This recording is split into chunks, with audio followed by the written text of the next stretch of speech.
Hi, third graders. Today we will be learning the uppercase letter K in cursive. This letter has 3 steps. Start at the top line, go all the way to the bottom line. That's step 1. Pick up your pencil.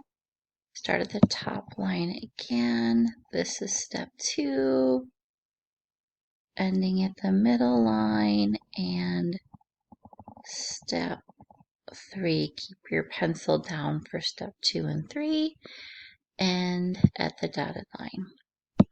So once again, that's 1,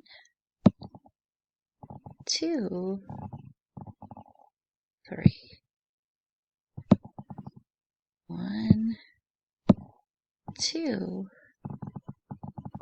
3.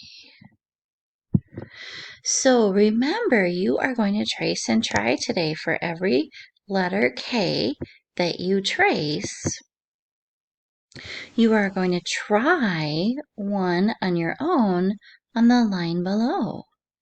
Then you're going to trace and try these words that start with K. Kosovo, Kent, Kenner, Kevin, Kirk, Kiki. Last, there are 2 sentences to trace and try. Kit is from Kentucky, and Chris lived in Knoxville.